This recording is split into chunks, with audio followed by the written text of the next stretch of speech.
올해 하나님께서는 우리 공동체에 믿음의 해를 선포하셨습니다.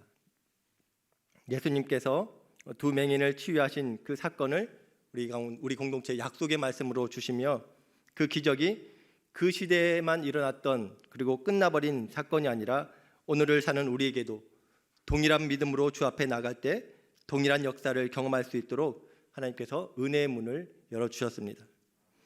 내가 능히 이 일 할 줄을 믿느냐? 주여 그러하오이다. 너의 믿음대로 되라. 사랑하는 여러분, 이 말씀의 사건이 올해 우리 공동체의 메타 내러티브가 되기를 축복합니다.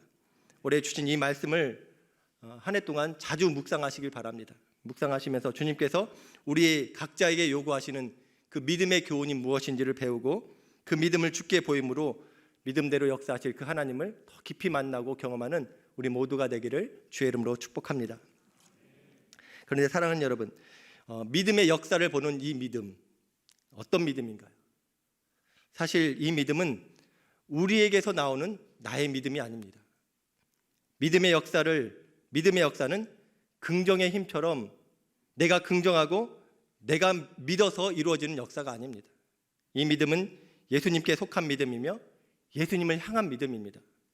믿음의 주요 또 온전케 하신 이인 예수 그리스도, 그분이 주시고 그분 안에서 충만케 될 수 있는 믿음입니다. 그래서 우리는 더욱 그 예수를 바라보며 예수님을 믿는 그 믿음을 더욱 경고해야 될 줄 믿습니다. 바라기는 올 한 해도 더욱 우리가 예수님을 바라보며 그 예수님과 동행함으로 우리의 믿음의 지경이 넓어지고 믿음대로 역사하실 그 하나님을 경험하는 우리 모두가 되기를 주의 이름으로 다시 한번 축원합니다. 올해 첫 수요 예배 어떤 말씀을 나누기 원하시는지 하나님께 묻고 구할 때 하나님께서 이 믿음의 주요 온전케 하신 그 예수 그리스도를 우리 공동체가 더 깊이 바라보길 원하신다는 그런 마음을 주셨습니다. 그리고 그 예수님과 더 깊고 친밀한 사랑을 누리기 원하시는 그 마음도 느낄 수 있었습니다. 그러면서 오늘 이 본문의 말씀 아가서 말씀으로 하나님께서 제게 인도해 주셨습니다. 여러분, 아가서는 시가서 중에서 시가서 중에 하나로 노래 중에 노래라는 뜻을 갖고 있는데 해석하기 힘든 책 중에 하나로 알려져 있습니다. 왜냐하면은 상징적이고 비유적인 시적 언어들이 많이 있고 또 흐름이 자주 끊기는 그런 느낌이 들기 때문에 그렇습니다. 또 책의 내용이 솔로몬과 술람미 여인의 사랑을 그리고 있는데 이 남녀의 사랑을 좀 진하게 표현하고 있어서 성경에서 정경의 권위를 의심하는 사람들도 있습니다. 아가서를 해석하는 방법론 중에서 가장 복음적이고 또 일반적인 방법은 바로 이 솔로몬과 술람미 여인의 관계를 예수님과 교회의 관계, 또 예수님과 성도의 관계로 해석하는 것입니다. 신약에서도 신랑을 예수님으로 또 신부를 교회와 성도로 묘사하는 부분이 많이 있죠.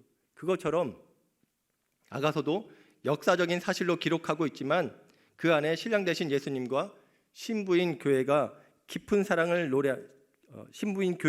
그 깊은 사랑을 노래하므로 그런 진정한 신부의 자리에 우리가 서야 하고 또 준비되어야 됨을 말씀하고 있는 책이라고 볼 수 있습니다. 이런 관점에서 아가서 본문을 읽고 묵상하다 보면 어느새 우리 마음에는 예수님이 정말로 나를 또 교회를 이렇게 어여삐 보시고 사랑하시는구나, 그것을 느낄 수 있습니다. 그러면서 또 한편 돌아보게 되는 것이 있는데 바로 우리 자신을 돌아보게 되는 것이죠.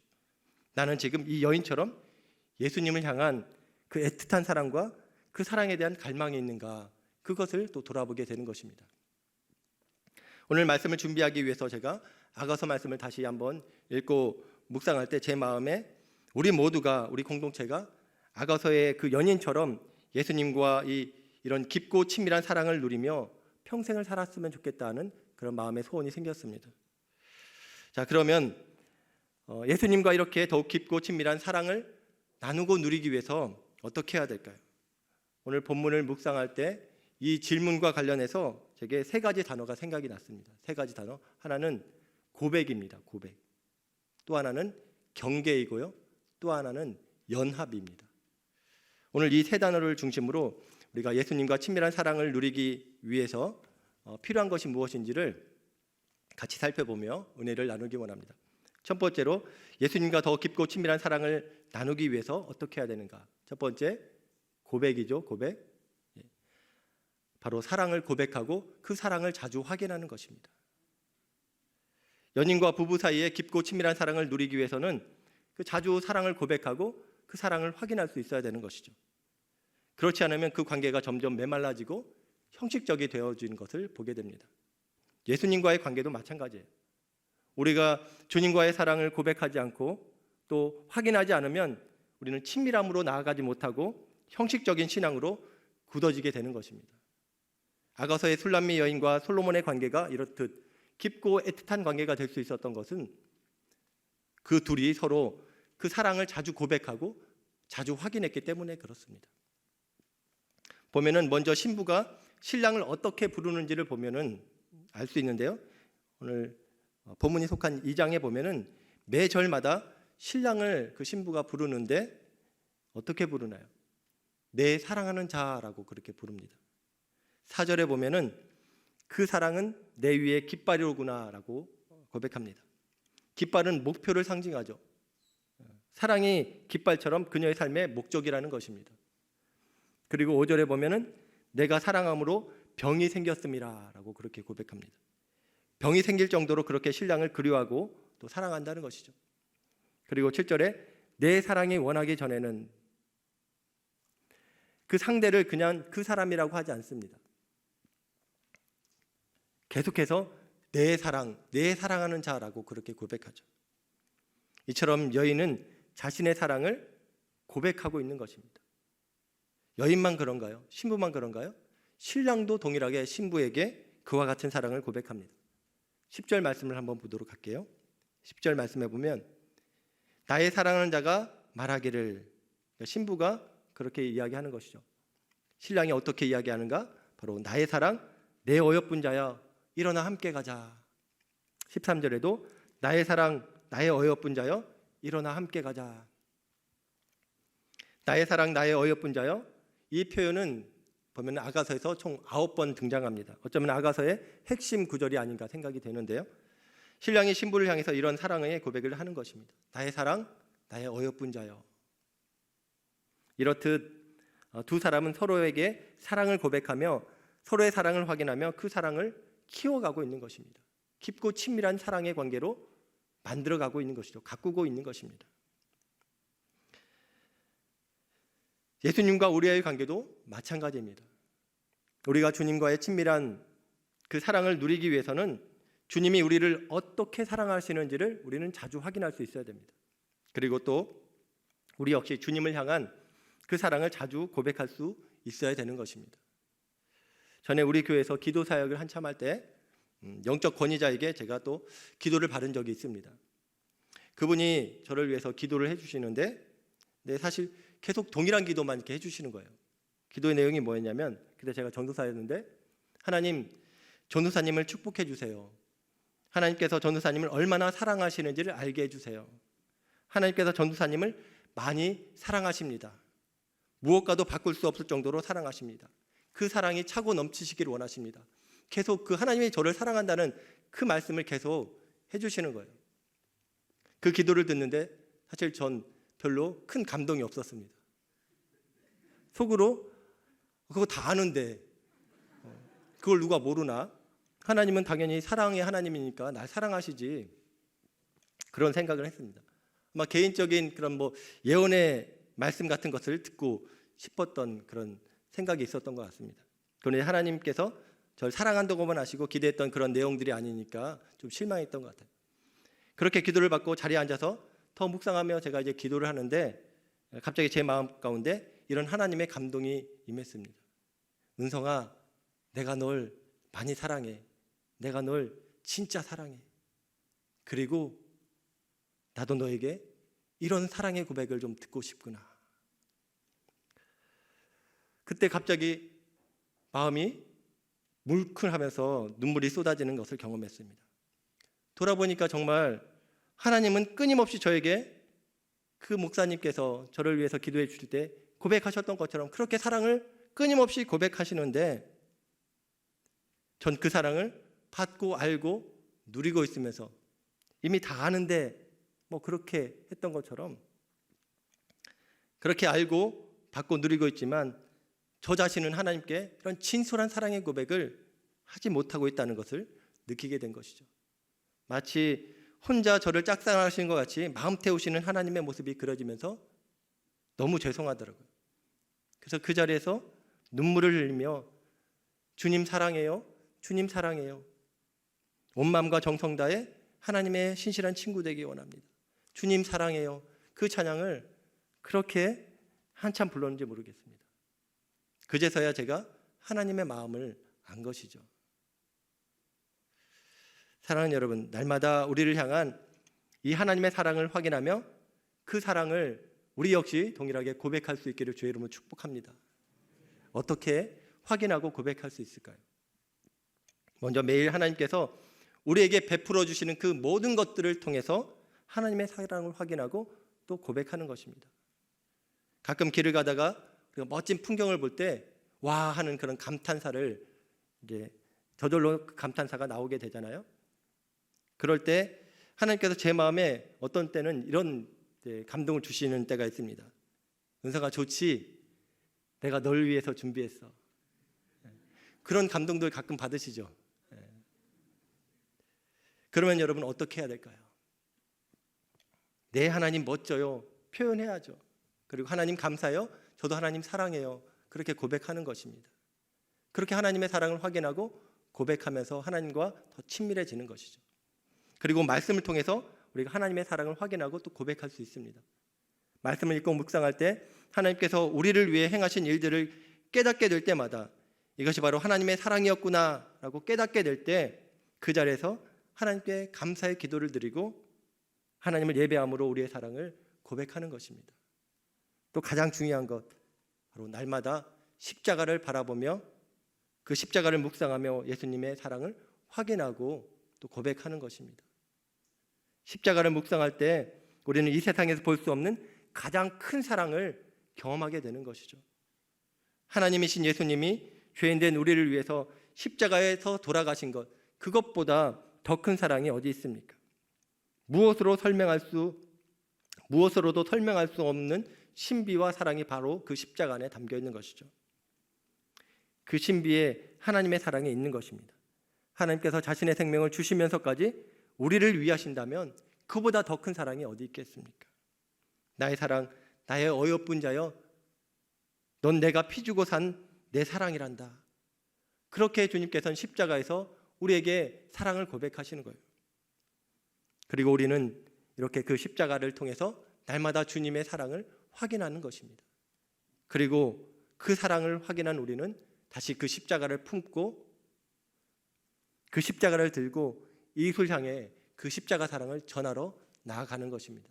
그것이 바로 우리에게 십자가로 사랑을 고백하신 하나님, 그 하나님 앞에 우리가 사랑을 고백하는 표현이고 방법인 줄 믿습니다.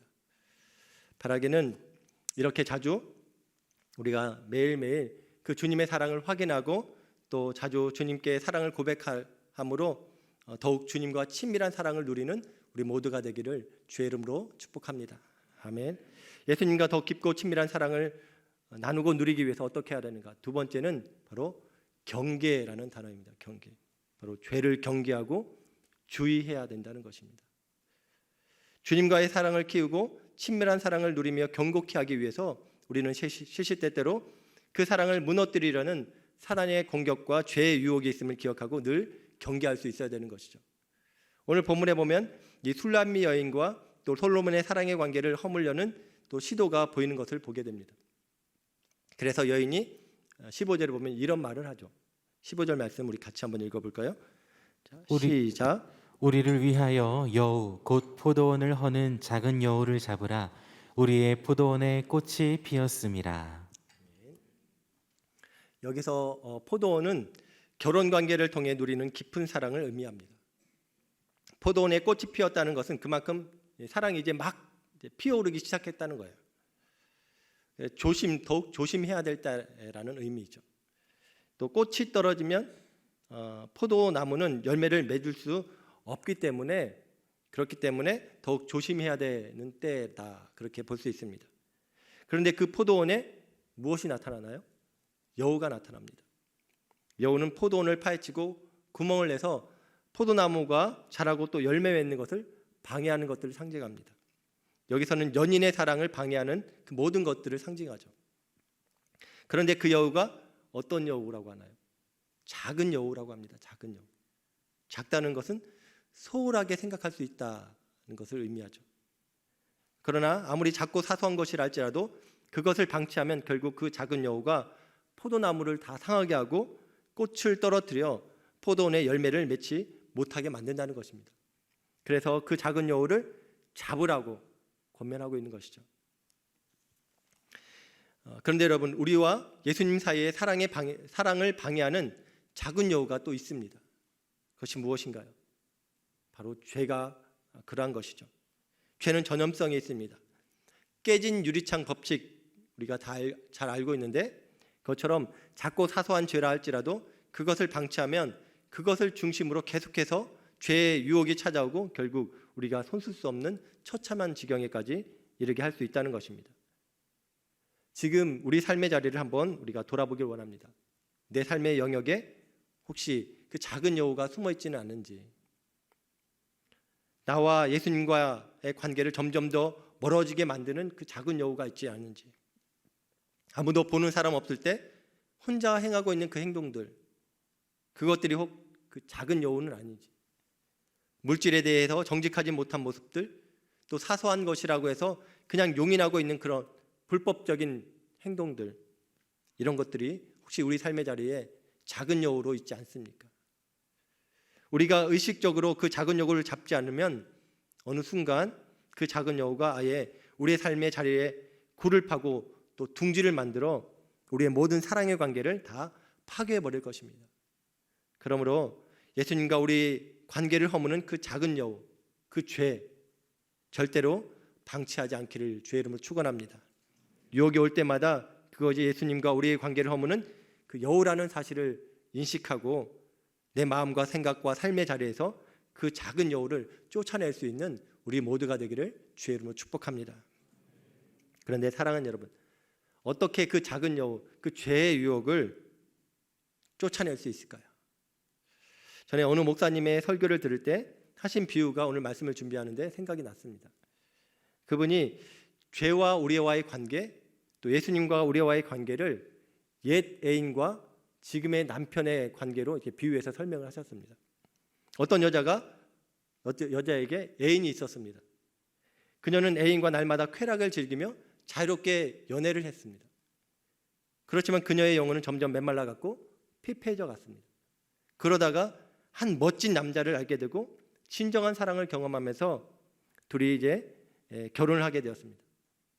이제 그 옛 애인이었던 죄와는 결별하고 멋진 남자인 그 예수님과 결혼하여서 예수님의 신부가 된 것입니다. 매일 행복한 신혼생활을 했죠. 그런데 어느 날 갑자기 그 옛 애인이 연락을 해오는 것입니다. 보고 싶다고, 한번 만나자고, 그때 너무 좋지 않았냐고, 너와 함께 했던 그 시간이 난 너무 그립다고, 지금 어느 카페에서 기다리고 있겠다고 자꾸 그렇게 유혹해오는 거예요. 처음엔 무시를 했는데 자꾸 연락이 오니까 마음이 흔들리는 것입니다. 한번 만나볼까? 그때 참 달콤했는데. 여러분, 이때 어떻게 해야 될까요?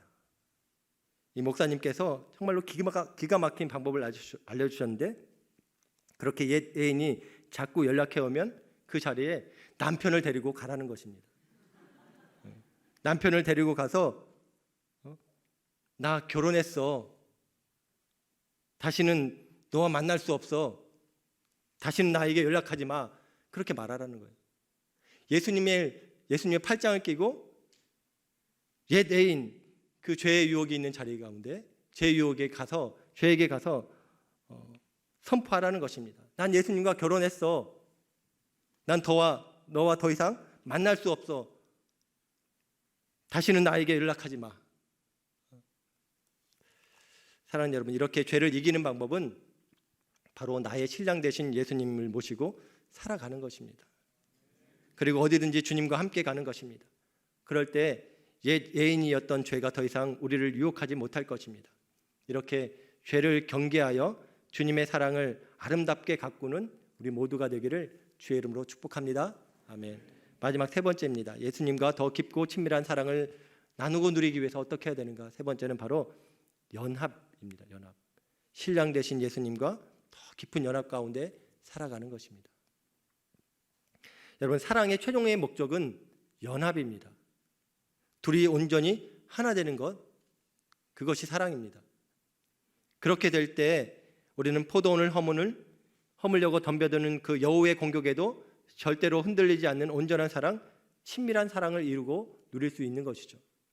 오늘 본문 16절에 보면은 훌람미 여인과 솔로몬이 그런 관계를 누리길 소망하면서 결혼의 서약을 맺고 서로가 서로에게 속해 있음을 고백하는 구절이 나옵니다. 16절 말씀 다시 한번 읽어볼까요? 자, 16절 시작. 내 사랑하는 자는 내게 속하였고 나는 그에게 속하였도다.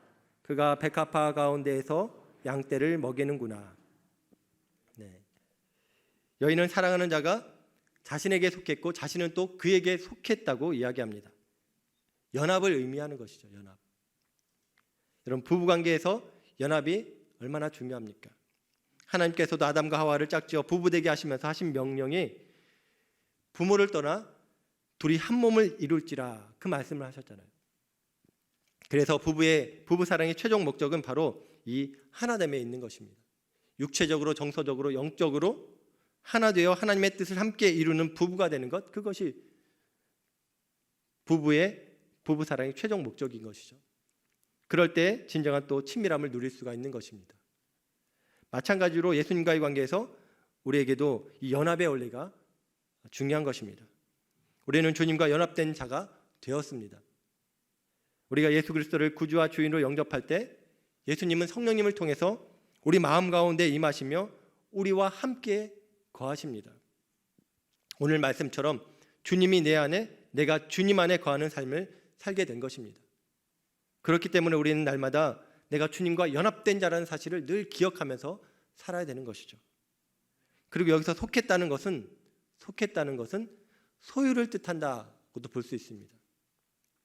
이것은 예수님과 우리의 관계에서 이제 예수님을 구주로 영접할 때 나의 소유권이 주님께 있음을 고백하는 것입니다. 그리고 주님은 나의 소유임을 또한 기억하는 것이에요. 서로에게 소유가 된 것입니다. 그러면 어떤 일이 벌어질까요? 주님이 내 소유이기에 우리는 가장 큰 것을, 또 모든 것을 소유한 자가 된 것입니다. 그리고 이제 내가 주님의 소유이기에 내 뜻대로 사는 것이 아니라 주 뜻대로 사는 자가 되어야 된다는 것입니다. 갈라디아서 2장 20절 말씀에 보면 사도 바울이 이런 고백을 하죠. 내가 그리스도와 함께 십자가에 못 박혔나니 그런즉 이제는 내가 사는 것이 아니요 오직 내 안에 그리스도께서 사시는 것이라. 이제 내가 육체 가운데 사는 것은 나를 사랑하사 나를 위하여 자기 자신을 버리신 하나님의 아들을 믿는 믿음 안에서 사는 것이다. 아멘. 이제 내가 사는 것이 아니요 오직 내 안에서 그리스도께서 사시는 것이라. 이런 삶을 위해서 내 소욕을 죽이고 주님의 뜻을 살리는 삶을 살아야 하는 것입니다. 그러기 위해 우리는 주님과 더욱 연합된 자임을 늘 기억하면서 날마다 내 안에 계신 그 예수님을 바라보며 날마다 주님께 그 여쭙고 주님과 함께 사는 법을 훈련하며 나아가야 될 줄 믿습니다. 매 순간마다 주님께 물어보시기 바랍니다. 예수님, 이런 상황에서 제가 어떻게 하면 좋을까요? 주님의 마음을 제가 품게 해주세요. 주님, 주님이시라면 어떻게 하실까요?